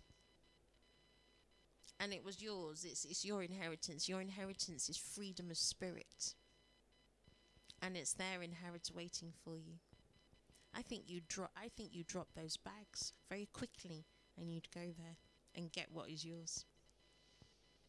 Then do the same thing for yourself, because it's the same thing in a spiritual and an emotional way. And for the energy of yourself, freedom is what we need, I'd say. You know, often we don't do for ourselves what we do for others. Very true. Okay, so that idea that I might get myself some therapy, often we can look at somebody else and say, you should have that, or I will get that for you. Yeah. But that's linked to the lack of self-love, right? Yeah. So the impact of those experiences is that you don't love yourself. Yeah. So you don't really think about how you can heal yourself. No. And actually spend money on yourself. Yeah. And your mental health. Exactly. Right? Take care of that. Yeah. It's as precious as I said to someone recently, you know, that therapy session is the price of that monthly pair of shoes that you buy. Yeah. Yeah. Yeah. So your mental health, look at that. Yeah. Right? It's accessible. It's and really reachable. accessible. Yeah. If you think it's important, if you think you are important, Yeah. you have to be important to you. Yeah, exactly. Right? So important that by hook or by crook, you're going to get some help. Yeah. Yeah. There's nothing wrong.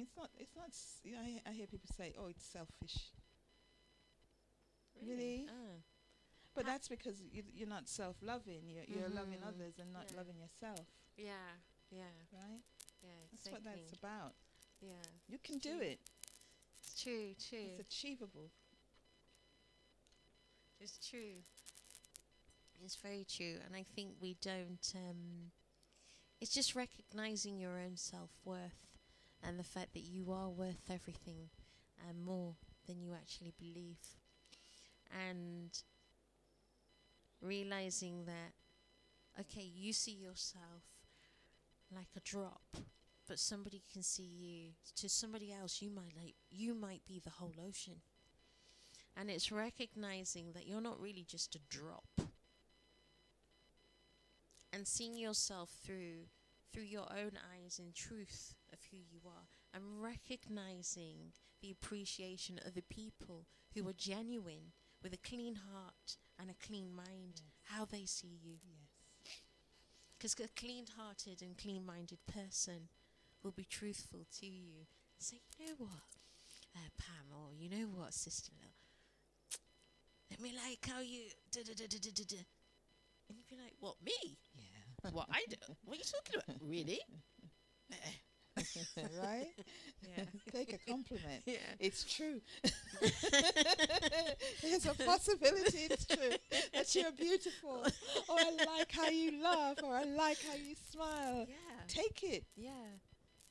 And start to build a clean picture, like your water, clear water.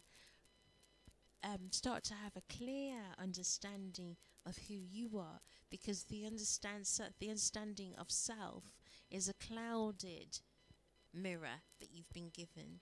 You've been given a mirror that somebody's put Vaseline on and smeared it all the way down.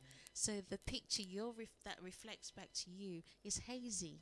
You need some vinegar and It's clean true. off that mirror. Right? Water alone won't do. No, seriously. It's true. The analogy is a good one, because it takes something to remove it. Yeah. But it can be removed. Yes. Right? It Yeah. can be cleared up. Yes. Right? Which Yeah. means it's not you. It's not who you are. That Yes. message you've got isn't true. Clean up that mess. Yes. Because actually, on the other side of that, it's a lightness, it's a cleanness, it's an agileness, it's Yes. a connectedness. Yes. Listen, buy that vinegar. Yeah. Fantastic, fantastic. So we're actually at 10:20, a little bit over. But could you tell the listeners where and how they can get hold of your book? Because I think I'm just stressing again how important this book is and how so many people will be able to relate to it, and it will be able to help trigger off a journey of healing for some. Yes, some may not be ready to go through that, but just reading a book like this alone will really open your mind to the possibilities, and to see this testimony that Pam is sharing with the rest of, well, not just our community, with the whole world, because there are people in pain everywhere. And there are damaged people who actually need to read the book so that they can start to look at their own behaviours. And maybe we can all, some who are ready can start the process. But those who are not ready yet, we're saying it's okay. But keep that in the back of your mind somewhere. So when you are ready, you go, okay, I'm going to try this now. So where would people be able to find your book? Yes. Yeah. The best place is to go to pamrowe.com, right? Mm-hmm. When you go there, I get to get your contact details so that I can keep in touch as I do things, as I write more books, as we have events talking about this type of thing. Yes. So when you go there, put your details in, and that's just your email address. You'll get to a thank you page, and there it's just a link to Amazon. Okay. Right, so it's Clearwater by Pam Rowe. You can get it directly from Amazon. Just put that in your Google. But if you want to keep in touch, come through pamrowe.com. Give me your details, and the next click is the Amazon link, and you go straight to the book. It's actually on sale at the moment. If you get an electronic version, it's $1.99. Normally that's $9.99, and the paperback is $16.99.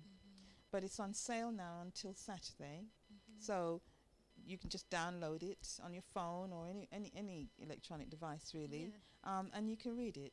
And I really hope it does what I want to achieve, which is a contribution to at least one person. The bigger aspiration is that it causes a movement of communication and clarity, and it helps with the healing journey that so many of us are on or want to go on. Absolutely. It's a beautiful contribution and a very awakening contribution to things that we don't really speak about ever.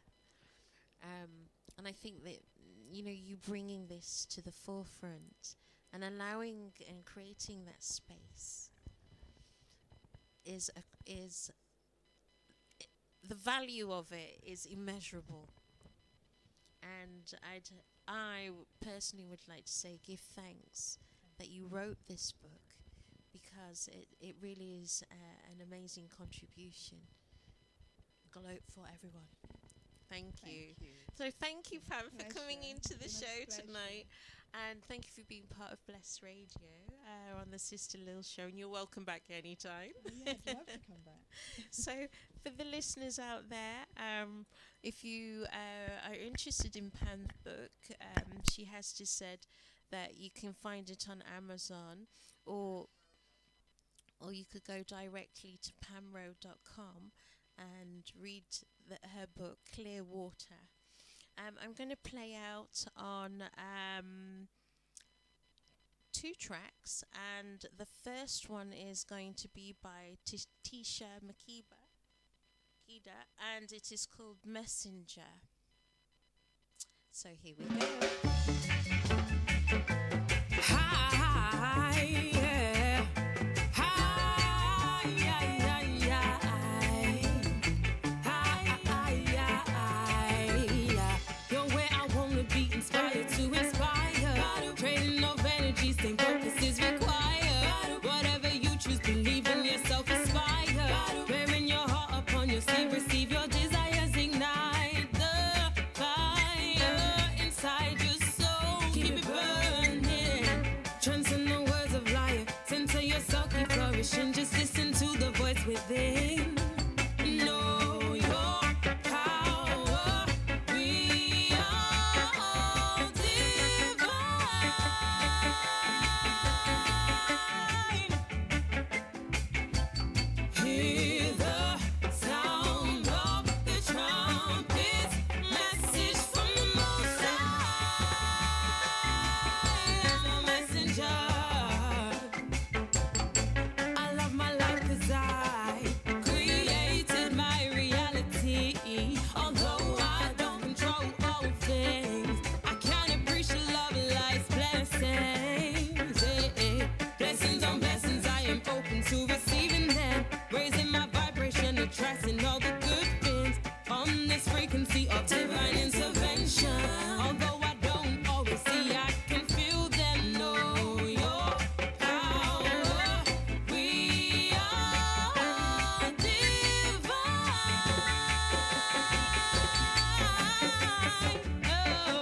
shoot.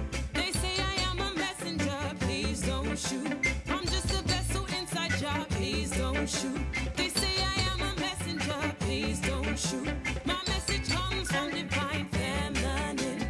With balance of the masculine, peace, blessings. And trying to understand all true things. Not forgetting Rastafari and breastmen. Don't shoot the messenger. Yeah. And this is the last track for the evening. We're going out on Hasper featuring Fakir Amlak, and this is called Back Away, because that's what we want. We want all negativity to back away. Back away, back away, back away, back away. Everything negative, back away. Everything decadent, back away, back away, back away. I just want to say a big thanks to all of those that locked on this evening. So thank you very much for giving us your ears. I'd also like to say have a wonderful weekend, and I hope you have a blessed one. Thank you to Bless Management for providing the platform, and see you all here next week, same time. I hold my crown. I listen, I defend myself.